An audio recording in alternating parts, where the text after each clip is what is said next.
ఓం మహర్షి దయానంద సరస్వతి వారు పూనాలో 4వ తారీఖు 7వ నెల 1875 సంవత్సరం 4వ తారీఖు 8వ నెల 1875 వరకు జరిపిన ఉపన్యాసములు 6వ రోజు 30వ భాగం.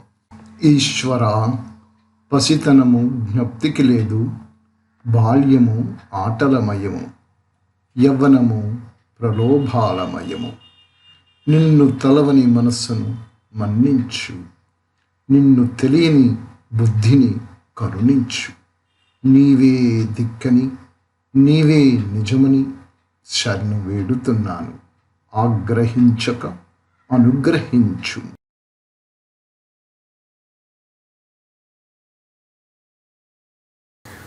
ఓం నమః. ప్రేక్షక మహాశయులు, ఆత్మబంధులందరికీ కూడా నమఃసుమాంసవి. మహర్షి దయానంద సరస్వతుల వారు పూనాలో 1875 సంవత్సరం 7వ నెల 4వ తారీఖు నుంచి 8వ నెల 4వ తారీఖు వరకు కూడా ఉపన్యాసం ఒక 15 ఉపన్యాసాలు చేశారు. అవి మీకు యథాతథంగా అనువాదం చేసుకుంటూ వస్తున్నాము. అయితే 5 రోజులు పూర్తి అయిపోయాయి. 6 రోజులో నిన్నటి రోజున ఒకటి వచ్చింది. ఇప్పుడు తర్వాయి భాగం ఇప్పుడు వస్తుంది, చూడండి. జ్ఞాన విషయము స్మరణకు రాకున్నా పూర్వజన్మ లేదు అనుటయే ఉచితము. ఈ విధంగా కొందరు చెప్తారు అని అనేదరు. పూర్వజన్మ విషయాలు స్మరణకు రాకపోతే పూర్వజన్మ లేదు అనడమే కరెక్ట్ అండి అని అందరూ అంటుంటారు కదా.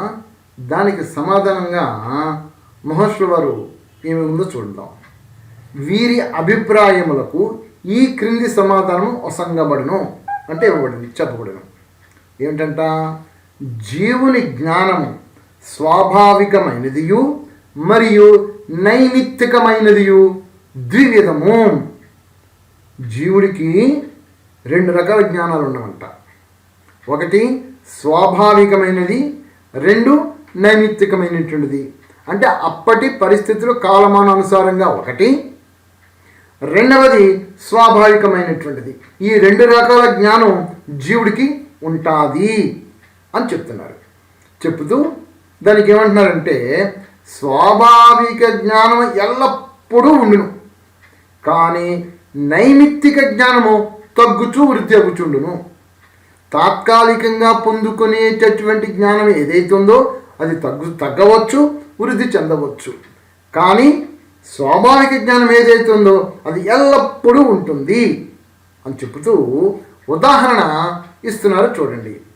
అగ్నియందు దాహక గుణము స్వాభావికము. అగ్ని యొక్క పరమాణువులలో కూడా దహింపజేసేటి గుణము ఎల్లప్పుడూ ఉండును. ఇది అగ్ని యొక్క నిజ ధర్మము అని ఇక్కడ ఉదాహరణిస్తూ చూపిస్తున్నారు. ఏమిటంట? అగ్ని ఉంది, అగ్నిలోను దహింపచేసేటటువంటి ఆ శక్తి ఏదైతే ఉందో అది దాని యొక్క స్వాభావికము. దాని పరమాణువులలోనూ కూడా ఆ దహింపచేసే శక్తి ఉంటుంది, అది దాని యొక్క నిజ ధర్మము అని చెప్పుతూ, అది ఆ దహింపచేసే శక్తి అది ఎప్పుడు కూడా వేరుగా ఉండదు, కలిసే దాంతోటే ఉంటుంది, అగ్నిలోనే ఉంటుంది అని చెప్తూ అది దాని యొక్క స్వాభావిక గుణము అని చెప్పారు. అని చెప్తూ అందుచే అగ్ని యొక్క దాహక శక్తిని గురించిన జ్ఞానము స్వాభావిక జ్ఞానమని తలంచవలెను.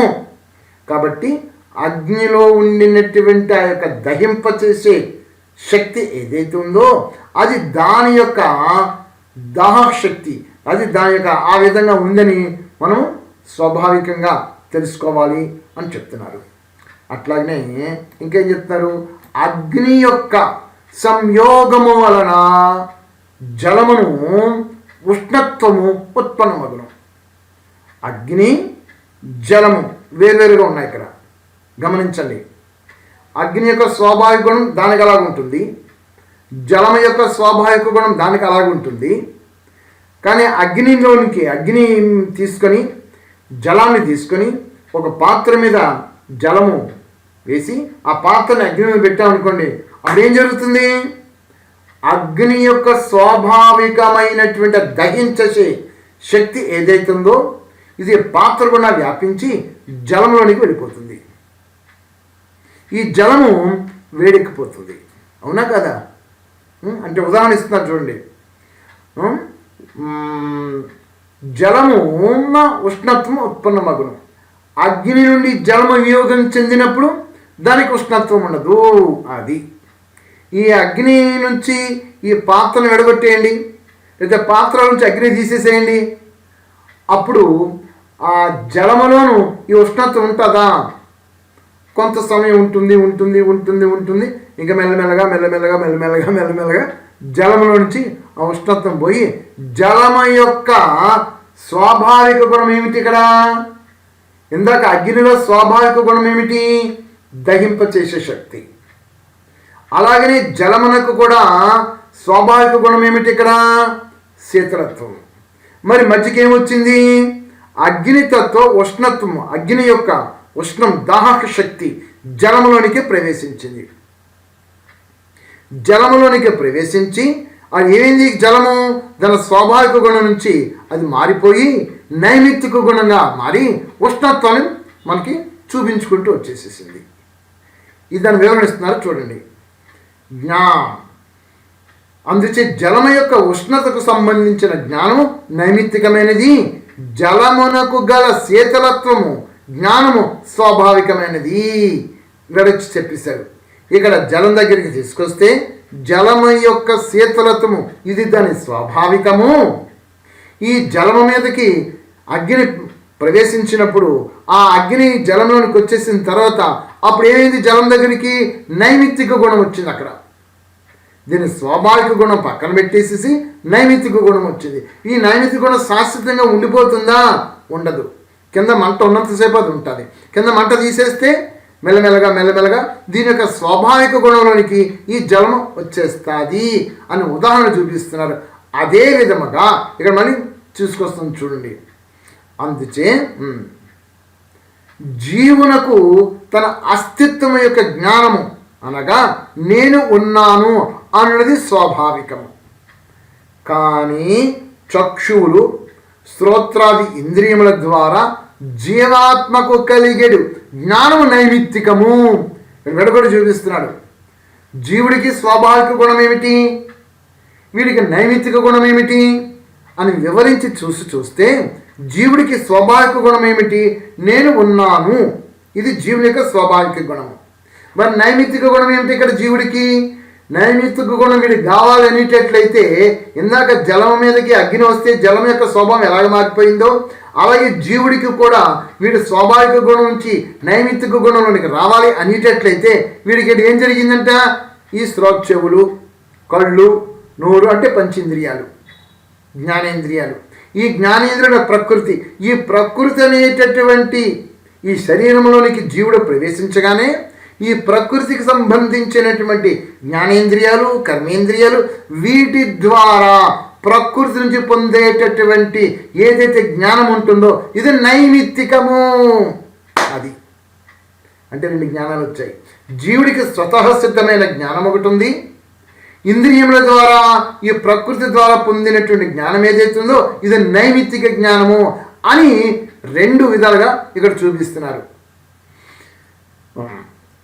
నేను ఉన్నాను అన్నది స్వాభావికము.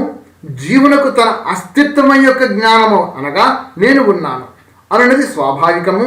కానీ చక్షువులు శ్రోత్రాది ఇంద్రియముల ద్వారా జీవాత్మకు కలిగే జ్ఞానము నైమిత్తికము. దేశ కాల మరియు పదార్థములను బట్టి మూడు విధములుగా ఈ నైమిత్తిక జ్ఞానం కలుగును. మరి నైమిత్తిక జ్ఞానం ఎలా కలుగుతుందంటాము? దేశము అంటే జీవుడు శరీరంలోనికి ప్రవేశించిన తర్వాత ఈ శరీరం ఇంద్రియముల ద్వారా వీడు పొందుకునేటువంటి జ్ఞానము మూడు విధాలుగా మార్పు జరుగుతుంది. ఒకటి దేశము, రెండు కాలము మరియు పదార్థములు.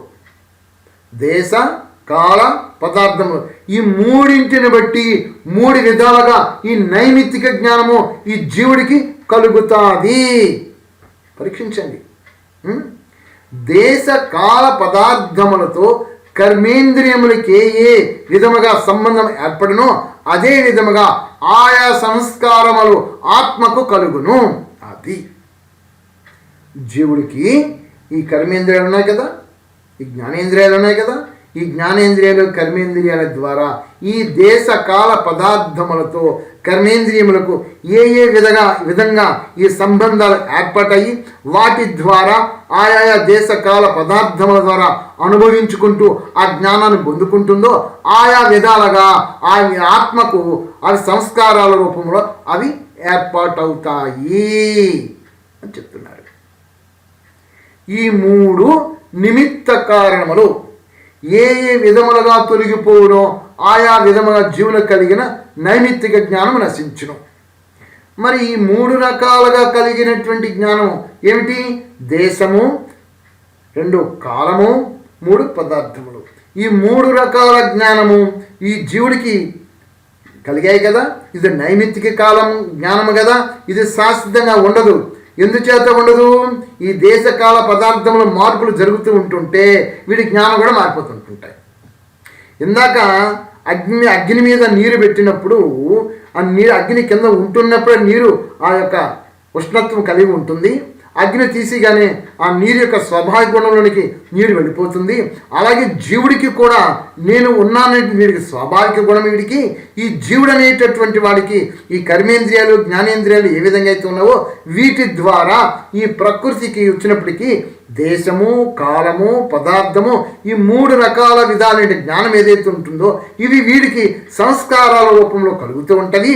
ఈ 3 కూడా మార్పులు జరుగుతూ ఉంటవి. ఆయా విధాలను బట్టి ఆ సంస్కారాలు మారిపోతుంటవి అని వివరణ ఇస్తున్నారు. ఈ 3 నిమిత్త కారణములు ఏ విధములుగా తొలగిపోవునో ఆయా విధముగా జీవునికి కలిగిన నైమిత్తిక జ్ఞానము నశించును. అర్థమైంది కదా. పూర్వజన్మయందు జీవాత్మ ఏ దేశ కాల శరీరములతో సంబంధము కలిగి ఉండునో అవి ఇప్పుడు వియోగము చెందటం వలన ఆ నైమిత్తిక జ్ఞానం ఉండదు. ఖచ్చితంగా విడమరి ఎంత అద్భుతమైన మహాజ్ఞానమో చూడండి, ఎంత వివరించి చెప్తున్నారు మహర్షులు వారు. గత జన్మలో జీవుడు ఏ దేశకాల శరీరములతో సంబంధం కలిగి ఉన్నాడో ఆ వాటి నుంచి వియోగం చెందాడు కదా, అంటే మరణించాడు కదా. ఆ శరీరము, ఆ దేశము, ఆ కాలము, ఆ పదార్థం నుంచి అక్కడ వియోగం చెందాడు కదా జీవుడు. మళ్ళీ నూతన శరీరం ధరించాడు కదా. కాబట్టి ఇప్పుడు అవన్నీ వీటికి గుర్తుండవు. వీడికి ఆ గత జన్మ తాలక స్మృతులు ఏమి కూడా వీడికి గుర్తు ఉండవు. ఆ నైమిత్తిక జ్ఞానం వీడికి ఉండదు అని ఖచ్చితంగా విడమర్చి చెప్తున్నారు. ఇంతియే కాక ఈ ఆలోచన యందు మరొక విషయము స్మరించవలెను. జ్ఞానము స్వభావముగా ఒకసారి కలగక క్రమక్రమముగా ఆయా సమయముల అనుసరించి అనేక సార్లు కలుగును. ఆత్మకు అనేక విధములైన జ్ఞానము ఒకేసారి కలగదు. దీని గురించి బాగుగా ఆలోచించినప్పుడు పూర్వజన్మ యొక్క విస్మరణ మనకి ఎలా కలుగుతున్నదో విదితమగును. అర్థమైంది కదా మీకు. మళ్ళీ ఒకసారి చూద్దామని కలుగుతానండి. పూర్వజన్మ యందు జీవాత్మ ఏ దేశ కాల శరీరములతో సంబంధము కలిగి ఉండునో అవి ఇప్పుడు వియోగం చెందటం వలన ఆ నైమిత్తిక జ్ఞానం ఉండదు. జీవుడు 2 జ్ఞానములు, 1 స్వాభావిక జ్ఞానము, 2 నైమిత్తిక జ్ఞానము. స్వాభావిక జ్ఞానం అనగా నిజమైన జ్ఞానము, నిజ ధర్మము. నైమిత్తిక జ్ఞానం అనగా దేశ కాల పదార్థములను బట్టి తాత్కాలికంగా అప్పుడు ఏర్పడేటటువంటి జ్ఞానము. ఇప్పుడు ఒకడు శరీరం తీసుకున్నాడు, దేశకాల మన పదార్థం బట్టి వాడికి చక్కగా ఆ జ్ఞానంతో వాడు జీవిస్తున్నాడు. వాడు చనిపోయాడు, ఆ దేశం పోయింది, ఆ కాలం పోయింది, ఆ పదార్థాలు పోయాయి, మళ్ళీ జన్మకు వచ్చాడు. అంటే గత జన్మలలో వీడికి ఆ పదార్థంతో, ఆ దేశంతో, ఆ కాలంతో ఉండే జ్ఞానం ఏదైతుందో అది నిమిత్త జ్ఞానమైంది, అది పోయింది. మళ్ళీ శరీరం ధరించింది జీవుడు. శరీరం ధరించింది, ఇప్పుడు మళ్ళీ ఇవన్నీ ఏర్పాటు అవుతుంటుంటాయి. అందుచేత వీడు గత జన్మలలో పొందినటువంటి నైమిత్తిక జ్ఞానం అంటారు. ఇది ఈ నైమిత్తిక జ్ఞానం వీడికి ఉండదు. అనగా పూర్వజన్మ గురించి వీడికి ఏ విధంగా కూడా గుర్తుకి రాదు అని ఖచ్చితంగా చెప్పేస్తున్నారు. పూర్వజన్మ యొక్క విస్మరణ మనకు ఎలా కలుగుతున్నదో విదితమగును. ఈ జన్మయందు నేను ఉన్నాను అను జ్ఞానము జీవాత్మకి ఎల్లప్పుడూ ఉన్నదన్నట్లుగా కలుగును. గమనించారా? నేను ఉన్నాను, ఇది సత్యమే కదా. నేను ఉన్నాను, నేను లేనా? ఉన్నాను, ఎదురుగా కనబడుతున్నాను. కానీ నాలో ఏది పోయింది అంటే, నేను ఏదైతే గత జన్మలలో ఈ శరీరం ద్వారా ఈ నైమిత్తిక జ్ఞానం ఉందో ఆ దేశకాల పరిస్థితి పదార్థంలో ఆ జ్ఞానం ఇప్పుడు నా దగ్గర లేదు, కానీ నేను ఉన్నాను అంటే ఇది ప్రత్యక్ష ప్రమాణంగా మనకు అనుభవం అయిపోతుంది. గత జన్మలలో ఉండే స్మరణ నైమిత్తిక జ్ఞానము ఇప్పుడు నాకు లేదు, కానీ నేను గత జన్మలోనూ ఉన్నాను, ఇప్పుడు ఉన్నాను. నేను ఉన్నాను, ఈ నేను ఉన్నాను అనేది జీవుడికి కావాల్సినది. ఇది స్వాభావికమైన జ్ఞానం, ఇది ఎప్పుడూ ఉంటుంది. నేను ఉన్నాను అనేది ఎప్పుడు ఉంటుంది. అదే వివరించి చెప్తున్నారు. నేను ఉన్నాను అను జ్ఞానము జీవాత్మకు ఎల్లప్పుడూ ఉన్నట్లుగా కలుగును.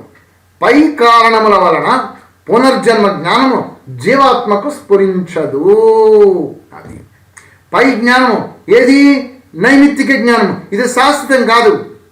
ఇది ఉంటుంది, పోతుంది, వృద్ధి చెందవచ్చు, తరగవచ్చు, పోవచ్చు. ఇది నైమిత్తిక జ్ఞానం. ఇది శాశ్వతమైన జ్ఞానం కాదు. ఇది పోతూ ఉంటుంది, ఆ దేశకాల పదార్థంలో బట్టి పోతుంది. అంటే మీకు ఉదాహరణ కింద అగ్ని జలము చూపించుకుంటూ వచ్చారు. అగ్ని మీద జలం పాత్ర ఉన్నప్పుడు జలంలో ఆ ఉష్ణత్వం వస్తుంది.